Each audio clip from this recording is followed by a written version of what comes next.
very important to understand that an appraisal is just an agent's opinion or belief about the likely selling price of a property should the property be put to market in the near future.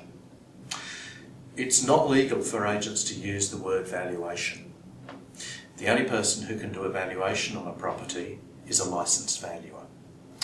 And a licensed valuer is giving a value for a property at a fixed point in time.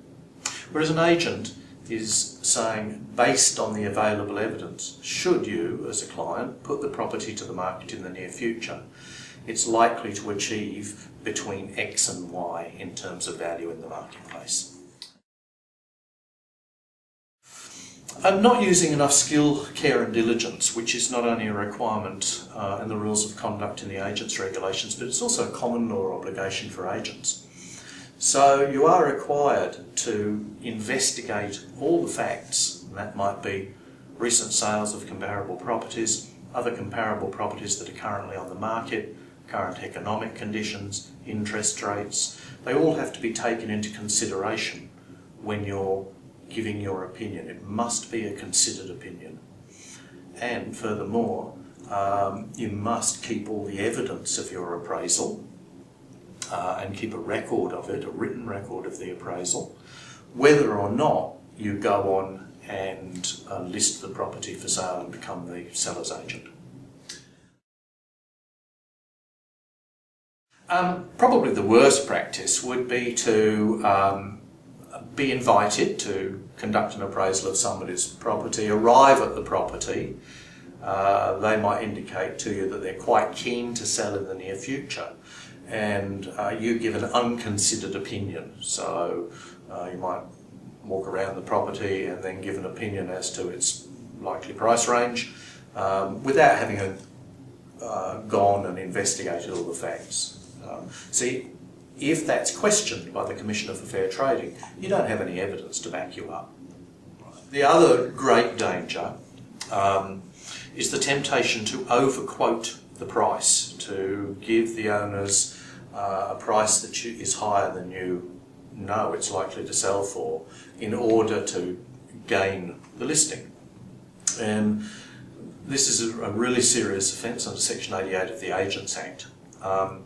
And the Commissioner can ask us, if they suspect that we've overquoted on a property or properties, to actually produce all our appraisals to see whether that's where we might have made a genuine error or where it might be that the market's fallen since we gave our appraisal. But if we have been overquoting, deliberately overquoting just in order to get the job, then that's an offence. The question then arises is, do I need to keep my appraisals if I don't secure the listing, if the property is listed by another agent? And the answer is yes, I do. I need to keep records of all my appraisals, regardless of whether or not I list the property for sale. The main thing is to keep all the evidence that you use to arrive at your estimate of the selling price or selling price range. So those records might be printouts from websites like All Homes, details of recent office sales that you might have used in order to support your opinion as to the likely selling price. They're the kinds of records that you'd be expected to keep.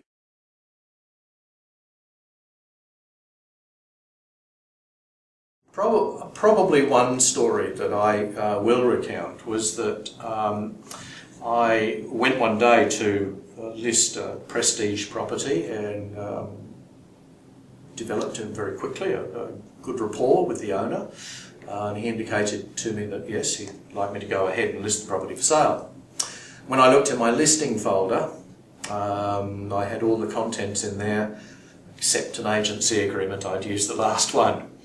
So my tip would be, before you go to do a listing presentation, just check your folder and make sure that you've got everything there.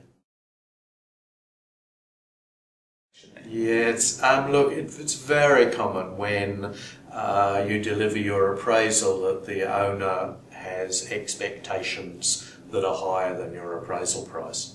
And the temptation for the owner naturally is to, or often is to give it to the agent that quotes the highest price to them, and that's why you have to be so careful about the accuracy of your appraisals. I think there are a number of things. Number one, we need to point out to people when we're delivering an appraisal to them that we're required by law to give an appraisal that's as accurate as it possibly can be. Number two, to point out to them that the price they put the property on the market for is their decision. So it doesn't necessarily have to be within the range that we've suggested it might be worth in the marketplace. I think we do have to point out to the owners that the temptation for them will be to give it to the agent that quotes the highest price, and that you're not prepared to overquote to get the business, and that they should take care if they get a quote from other agents that's, you know, much higher than the bulk of the quotes they get. So then it arises, well, what can we do we naturally, most of the time, want to secure the listing if our vendor's really motivated. What is it that we can say to them that is going to really encourage them to come with us? And that's where the testimonials are so important. People believe experiences that other people have had with the property, with the agent. So, you know, you really need to be able to back up, and that's why your listing kit's so important. So you can show examples of very fine marketing materials, show details of the number of properties you've sold, tell them what your average time on market is. Give people the evidence that supports your opinion and that gives them the belief that they should come with you. Yeah, sure. Look, I think trust is built over time, and I think one of the things that will help build trust is something that I just alluded to, which is, you know, testimonials. What do other people say about you? So that's really important. The other part of building trust is rapport building with people, and the big mistake that we often make when we're doing appraisals or listing inspections is that we tend to be very keen to sell ourselves and our agency as the people to work with them. And frequently I don't think we listen to their concerns enough. And if there was a rough rule of thumb that I would give, I'd say it's 80% listen and 20% talk. So ask questions about people's concerns. You know, pull out the details. What's their past experience? How was that for them? What do they really want to achieve by going into the market now? Find out what's motivating them. You can tailor your answers to that, you know, as long as they're truthful. I think that's how you build trust. The two places you really need to look are in Part 5 of the Agents Act, which is all about our day-to-day interactions with the public, and in the rules of conduct. So the rules of conduct sets out the fundamental rules for our interactions with the public, that's consumer protection, and it also, in rules 21 to 25, is all about real estate sales, and they should be of real concern to us, and we do need to go and read.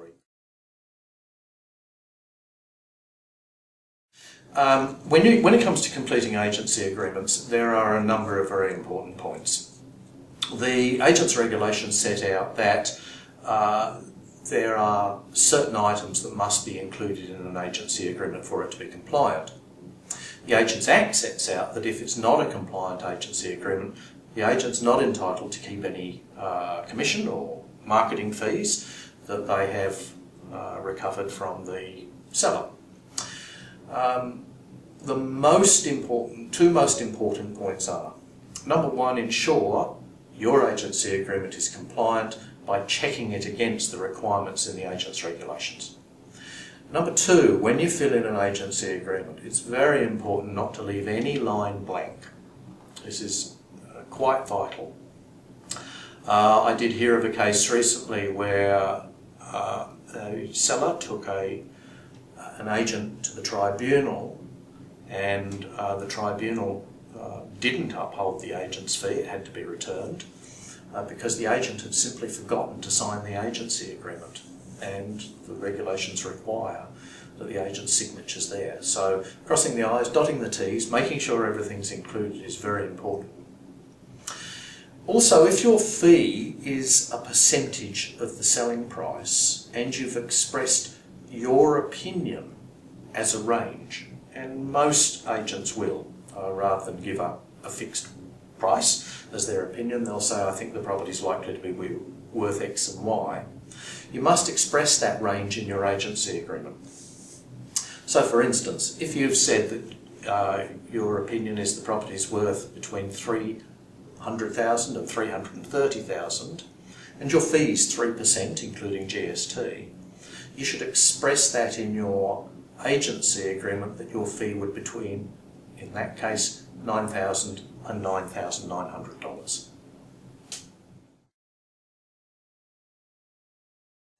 Yeah, the other key point is that you've got to return a copy of the agency agreement to the seller within 48 hours of it being signed.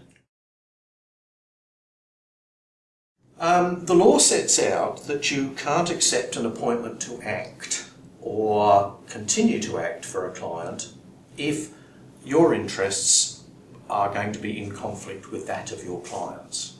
So an example you might use is if the agent was selling their own home and then they went to list a similar property to theirs in the same suburb or nearby, they would clearly have a conflict of interest with that of their clients. Also in property management, if an agent owned an apartment in a block of units that they were trying to lease, and they also managed apartment or apartments in that same block, there's a conflict there. So you must take real care not to have a conflict of interest. Be thorough with your appraisals. Don't overquote. That's one. Number two, build rapport. Listen more than you talk in the listing presentation. Find out what people's concerns really are and what the underlying motivations are for this going to the market at this time. And number three is take great care when filling in the agency agreement and make sure it's compliant and it's properly filled in, because it's an awful thing if you do all the hard work to bring it to an exchange of contracts and then you can't get paid because you didn't have a compliant agency agreement.